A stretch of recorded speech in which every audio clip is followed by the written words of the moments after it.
March মাসে প্রত্যুষার বিষয় ভাবনায় রয়েছে নানান রঙের মানুষ, মানুষের নানান রং। বিষয়টিকে নিয়ে আপনাদের কার কী ভাবনা এবারে দেখে নেওয়া যাক। বিষয়টিকে নিয়ে ভাবনাকে লিখে পাঠিয়েছেন শিলিগুড়ির হায়দারপাড়া থেকে মৌসুমী চন্দ্র। তিনি লিখছেন, প্রিয় প্রত্যুষা, প্রথমেই তোমাকে সুপ্রভাত জানিয়ে শুরু করছি আজকের চিঠি। রঙের মাসের বিষয় ভাবনায় তোমার ভাবনাটি বেশ রঙিন। তবে নানান রঙের মানুষ আর মানুষের নানান রঙের তাৎপর্য কিন্তু বেশ গূঢ়। বিচিত্র মানুষের বসবাস আমাদের পৃথিবীতে। চলার পথে কত মানুষের সাথে হয় পরিচয়।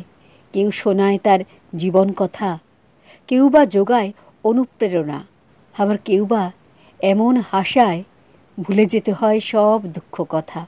আবার হতাশার মাঝে কেউ বা যোগায় উৎসাহ, উদ্দীপনা। এরই নাম বোধহয় নানান রঙের মানুষ। তাদের নানান রঙের অভিজ্ঞতা থেকে ভরে ওঠে আমাদের চলতি পথের অভিজ্ঞতার ঝুলিটি। দোষে গুণেই মিশ্রিত নানান রঙের মানুষ। একজন এক এক রকম ছাপ ফেলে যায় আর একজনের মনে। কারোর সুন্দর কথা, ভাবনা বা আদর্শ আজীবন মনে থাকে। আবার কারোর অনাবশ্যক কিছু মতামত বা সমালোচনা মানুষের জীবনকে তোলপাড় করে দেয়, যার হয়তো কোনো প্রয়োজনই নেই। সুন্দর মানুষের মনের সৌন্দর্য একজনের অন্তরকে রাঙিয়ে তোলে।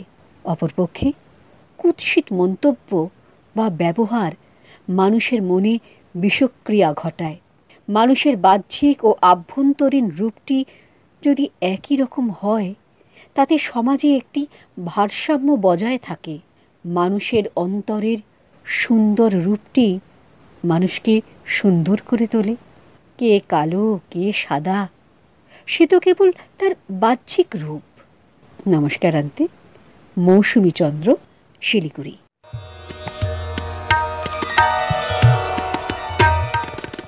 দিলীপ কুমার চন্দ্র, পোদ্দারপাড়া, পোস্ট গড়বেতা, পশ্চিম মেদিনীপুর থেকে। তিনি লিখছেন, প্রিয় প্রত্যুষা, বসন্তের রঙিন ফুলের সৌরভে তোমার বিষয়ে নানান রঙের মানুষ, মানুষের নানান রং।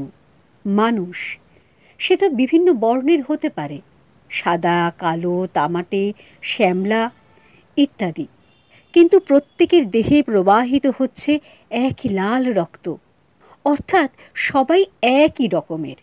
আমাদের রং বিভিন্ন হতে পারে, কিন্তু আমাদের প্রচেষ্টা হবে সেই লাল রক্তধারার মতো। সব মিলে যাবে মানুষের আর প্রকৃতির কল্যাণে।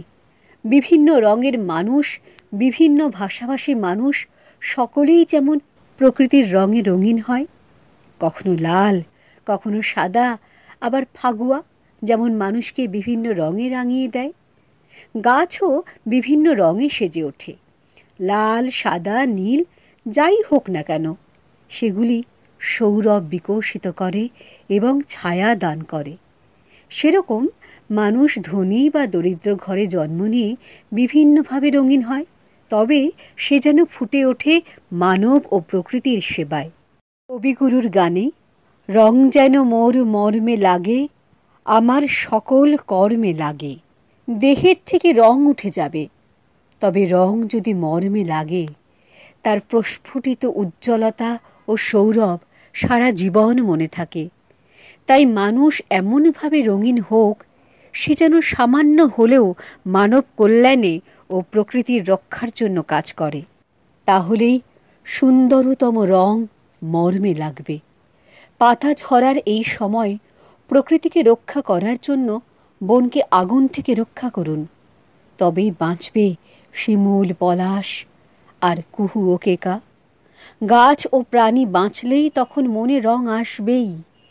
সকলেই রঙিন হন প্রকৃতির সাথে, বন ও বন্য প্রাণী বাঁচান। ধন্যবাদ আন্টি। দিলীপ কুমার চন্দ্র, পশ্চিম মেদিনীপুর।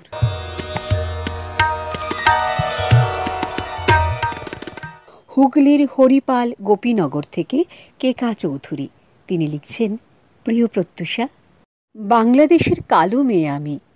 আমায় কৃষ্ণকলি বলে কেউ না ডাকলেও মেয়ের যা গায়ের রং, এটাই শুনতে হয়েছে বারবার। বাহ্যিক রং দেখে মানুষ বিচার এখনো রয়ে গেছে।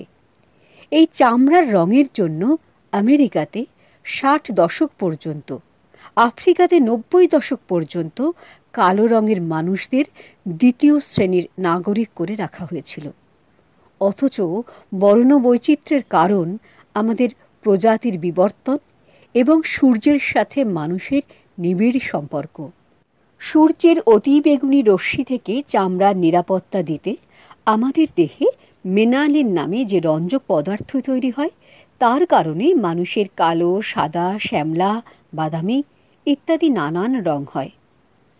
বাহ্যিক রং তো আমরা দেখতে পাই, কিন্তু মানুষের অন্তরের রং দেখতে পাওয়া এতটা সহজ নয়। চারিপাশে এত রকম মানসিকতার মানুষের সাথে আমাদের পরিচয় ঘটে। কেউ খুব অল্পে সন্তুষ্ট, জীবন কারো কাছে সহজ সরল, কারো অনেক অর্থ সম্পত্তি থাকলেও তুষ্ট সে কিছুতেই নয়। কেউ পারে সকলকে ভালোবেসে কাছে টেনে নিতে, কেউ হিংসা লোভ অন্তরে লালন করে মুখোশের অন্তরালে ভালো মানুষ সেজে থাকে। এইসব নানান রঙের মানুষ নিয়েই মানব সমাজ। বসন্তের আগমনে চারিদিক রঙিন হয়ে উঠেছে। পলাশ, শিমুল, কৃষ্ণচূড়া ছড়িয়ে দিয়েছে রঙের আবির। সুখী দুঃখী, গরিব ধনী সব মানুষের মধ্যে কোনো ভেদাভেদ ছাড়াই তারা রাঙিয়ে দিয়ে যায় সকল হৃদয়। যেখানে যত ধূসর বিবর্ণ মলিন মুখ উজ্জ্বল হয়ে উঠুক এই রঙিন বসন্তে, কবিগুরুর কথায় বলি, রাঙিয়ে দিয়ে যাও, যাও গো এবার যাবার আগে। নমস্কারান্তে, কেকা চৌধুরী, হরিপাল, হুগলি।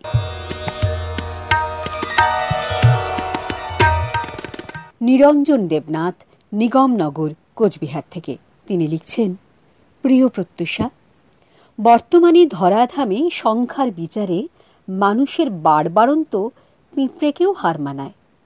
পাহাড় থেকে সমভূমি, বনভূমি থেকে মরুভূমি, এমনকি মেরু অঞ্চলেও মানুষ গিজগিজ করছে। যদিও স্থানভেদে মানুষের শারীরিক গঠন, গাত্রবর্ণ, কর্মক্ষমতা, মন মানসিকতা আলাদা। আবার একই স্থানের মানুষের মধ্যেও বিস্তর ফারাক। আকারে প্রকারে, হাবে ভাবে, চলনে বলনে, স্বভাব চরিত্রে একে অপরের থেকে অনেকটাই পৃথক। তবে চারিত্রিক গুণাবলীর নিরিখে মহাপুরুষদের মধ্যে অনেক মিল খুঁজে পাওয়া যায়।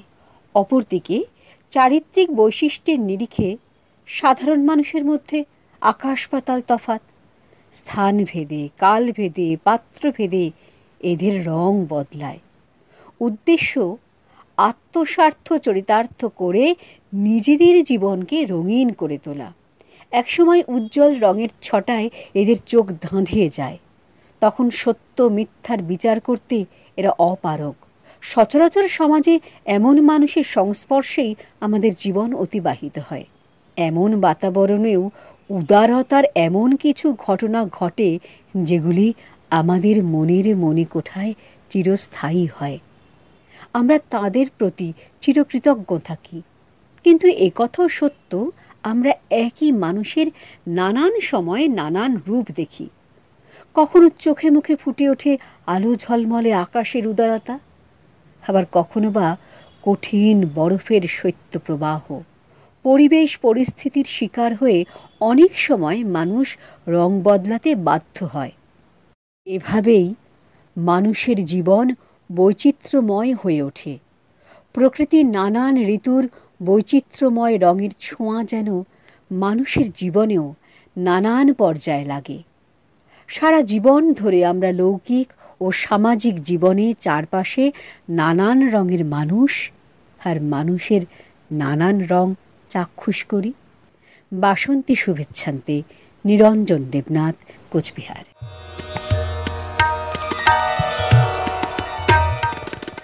যাদবচন্দ্র রায়, গ্রাম Kadihat, ward number 2, post Belbari, জেলা দক্ষিণ দিনাজপুর থেকে তিনি লিখছেন, রঙিন প্রত্যুষা, হিংসায় মানুষ বিড়াল, বহুরূপ ধারণে গিরগিটি, গুপ্ত ঘাতক হিসেবে কুমির, ছিঁচকে চুরিতে শিয়াল, কম শক্তিশালী বিরোধিতার জন্য সে হায়না, কল্পনার আত্মপ্রসাদ ও শক্তিতে বনের রাজা সিংহ, আর পায়ে পায়ে সর্ষেতে সে হয়ে যায় বুনো হাঁস, পোশাকে পায়রা, স্ট্যাটাসে ময়ূর। যখন সে কৃষক তখন সে হয় ভালুক। এই সমস্ত চরিত্রগুলো মানুষ তার নিজের মন থেকে তৈরি করে না, তৈরি হয়ে যায়। কেননা মানুষও পশু সমাজের অংশ, তাই। কিন্তু মানুষের মধ্যে সরলতাও আছে। যখন সরলতা থাকে তখন তাদের মনের মধ্যে কৃষ্ণচূড়া, রজনীগন্ধা, শিমুল, পলাশ, হাসনুহানা, গোলাপ, আরও কত নাম না জানা পুষ্প কুসুমে বিকশিত হয়, হাসি ফুটে ওঠে। মানুষ এই ফুলের মতো পাপড়ি মেলা সুন্দর অংশটার দিকে বারবার ফিরে তাকায়। অবচেতন মনে এর জন্য স্বপ্ন দেখে, কিন্তু ফিরে যেতে পারে না। কিন্তু মানুষ যখন নিজের অস্তিত্ব সত্তার কথা চিন্তা করে তখন তার ভেতর থেকে মান আসে এবং হুঁশ আসে।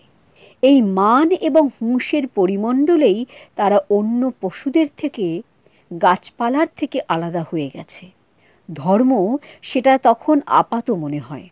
মনটা হয়ে যায় মানবিক গুণ সম্পন্ন, ফসলটা হয়ে যায় দোলযাত্রার বিভিন্ন রঙের মতো।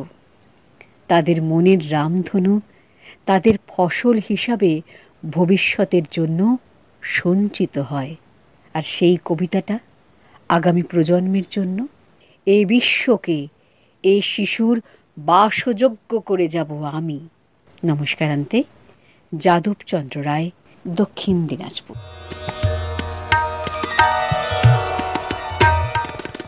সময় বলছে প্রত্যুষাকে ধীরে ধীরে ঘরে ফিরতে হবে। আজ প্রত্যুষা শেষ করবার আগে আরও একবার মার্চ মাসের বিষয়টি তাদের জন্য বলা, যারা এখনও বিষয়টি জেনে ওঠেননি বা বিষয়টি জেনে উঠেও এখনও কলম ধরেননি, তাদের জন্য। মার্চ মাসে প্রত্যুষার বিষয় ভাবনায় রয়েছে নানান রঙের মানুষ, মানুষের নানান রং। বিষয়টিকে নিয়ে এই রঙিন মাসে লিখে ফিরুন আপনার মতামত।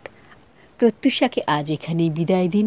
প্রত্যুষা আবার আগামী চৈতালি প্রত্যুষে। নমস্কার।